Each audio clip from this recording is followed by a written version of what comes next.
ওনার সম্পর্কে দুইটি কথা বলতে চাই। তো বাবাজি মহারাজ আপনারা জানেন যে উনি গৌরাঙ্গ মহাপ্রভুর আবির্ভাব স্থান তিনি নির্দিষ্ট করে দিয়েছেন। তার বয়স যখন 125 বছর ছিল, আর সেই স্থানে তিনি গিয়ে উদ্দণ্ড নিত্য কীর্তন করেছিলেন।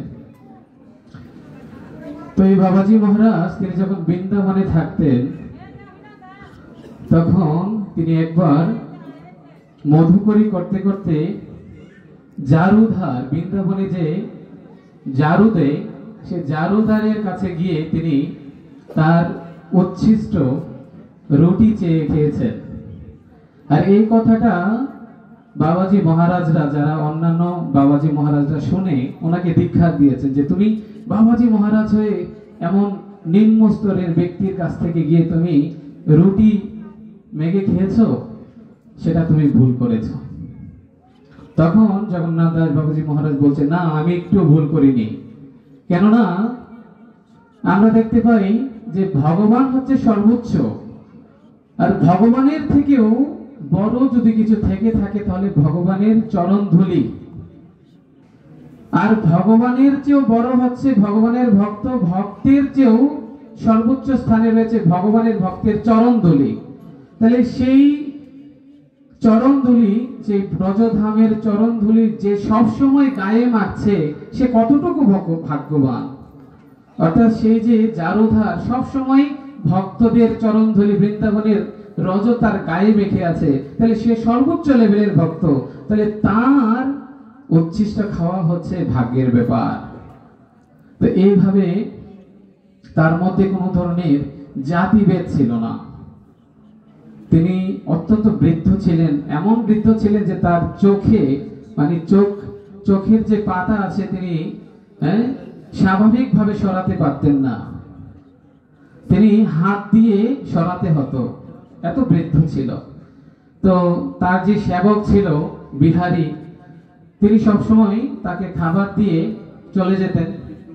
তো একবার তিনি যেই ভজন কুটিরে থাকতেন, সেই ভজন কুটিরের পাশেই একটা কুকুর 5টি বিড়াল ছানা জন্ম দিয়েছে।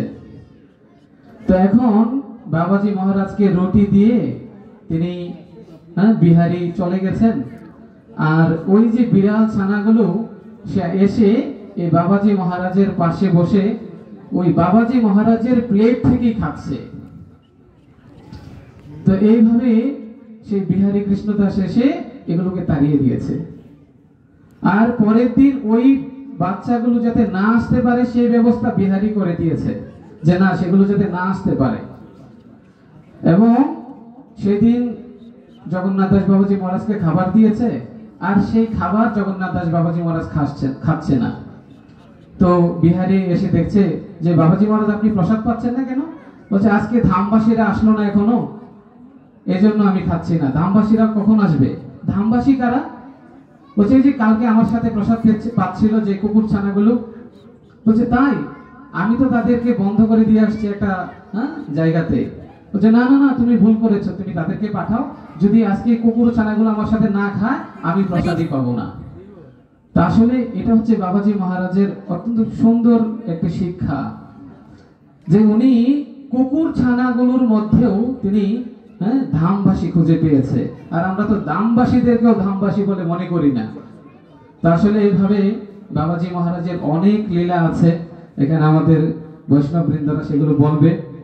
তো আমি এতটুকু সংক্ষিপ্ত ভাবে আমাকে কিছু বলার সুযোগ দেওয়াতে আমি কর্তৃপক্ষকে ধন্যবাদ জানাচ্ছি। হরে কৃষ্ণ। জয় জগন্নাথ দাস বাবাজি মহারাজ কি, শিল প্রভুপাদ কি, গৌর প্রেমানন্দে। হরি হরি বল।